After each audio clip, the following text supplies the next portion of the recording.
Selamat datang di channel ini dan selamat hari Minggu. Sahabat-sahabatku yang terkasih, beberapa waktu lalu saya menonton potongan video podcast antara artis Katolik Ina Indayanti dengan Maya Estianti. Yang menarik dari perhatian saya dari video tersebut ialah kata-kata yang terdapat di video tersebut. Memutuskan berpindah agama karena panggilan hati. Artis Ina Indayanti kini menjadi orang Katolik yang taat. Ada juga tulisan yang merupakan kutipan dari kata-kata beliau, yaitu, "Aku selalu bawa rosario dan berdoa novena kemanapun dan dimanapun." Ketika membaca tulisan ini dan mendengarkan kesaksiannya sebagai orang Katolik, saya teringat juga akan sejumlah orang yang saya kenal yang juga pindah dari agama lain dan menjadi Katolik. Ketika mereka menjadi Katolik, mereka memiliki iman yang begitu kuat.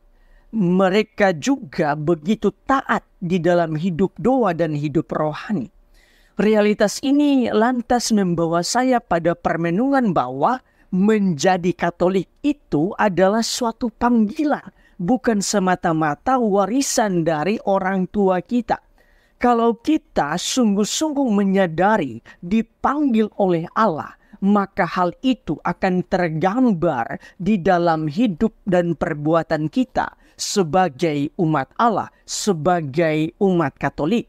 Sebaliknya, jika kita menganggap bahwa menjadi Katolik itu adalah warisan dari orang tua, maka hidup iman kita akan menjadi biasa-biasa saja tanpa pertumbuhan dan tidak berbuah di dalam kehidupan yang nyata. Karena itu kita perlu melihat menjadi Katolik adalah suatu panggilan sehingga iman kita itu bisa berbuah di dalam kehidupan nyata kita, di dalam perbuatan-perbuatan kita yang bisa dinikmati oleh banyak orang di dalam hidup kita sehari-hari. Di dalam bacaan yang kedua, Santo Paulus mengatakan bahwa Allah sejak semula telah memilih kita supaya kita kudus dan tak bercela di hadapannya.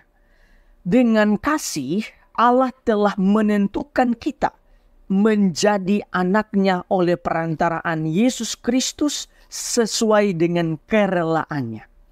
Dengan ini Santo Paulus hendak menekankan bahwa menjadi Kristen atau menjadi Katolik adalah panggilan Allah. Artinya menjadi Katolik bukan berarti kita memilih untuk menjadi Katolik, tetapi Allah lah yang lebih dahulu memilih kita.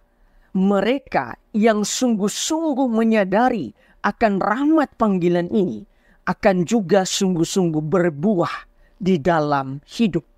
Artinya mereka sadar bahwa panggilan itu bukan hanya menjadi Katolik saja, tetapi setelah menjadi Katolik ada perutusan yang harus dilakukan. Inilah yang dialami oleh para murid di dalam bacaan Injil. Setelah mereka dipanggil oleh Yesus untuk menjadi murid-muridnya, mereka pun diutus berdua-dua oleh Yesus. Santo Markus mencatat, Yesus memanggil ke-12 murid dan mengutus mereka berdua-dua. Yesus bahkan memberikan mereka kuasa atas roh-roh jahat.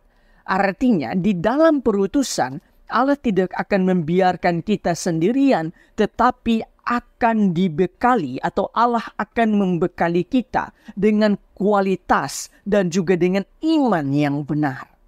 Panggilan yang disertai dengan perutusan juga dialami oleh Nabi Amos di dalam bacaan yang pertama. Ia bahkan bersaksi bahwa ia adalah seorang peternak dan pemungut buah arah hutan. Tetapi Tuhan mengambilnya dari pekerjaan menggiring kambing domba dan mengutusnya ke tengah-tengah bangsa Israel. Sahabat-sahabatku yang terkasih, berdasarkan bacaan-bacaan hari ini, marilah kita merenungkan sejumlah remah permenungan. Pertama, di dalam bacaan yang kedua, Santo Paulus mengatakan bahwa Allah telah memilih kita sejak awal mula. Ini adalah sebuah panggilan kasih karena Allah memilih kita dengan kasih. Sebab kita begitu berharga di mata Allah. Kalau kita merenungkan semua kisah panggilan di dalam kitab suci, kita akan menemukan kasih Allah kepada mereka yang dipanggil olehnya. Yesus juga ketika ia memanggil dan memilih 12 rasul, Yesus memilih dengan kasihnya. Ke-12 rasul itu bukanlah pribadi-pribadi yang sempurna. Santo Matius misalnya adalah seorang pemungut cukai yang di mata orang Yahudi termasuk dalam kalangan orang berdosa.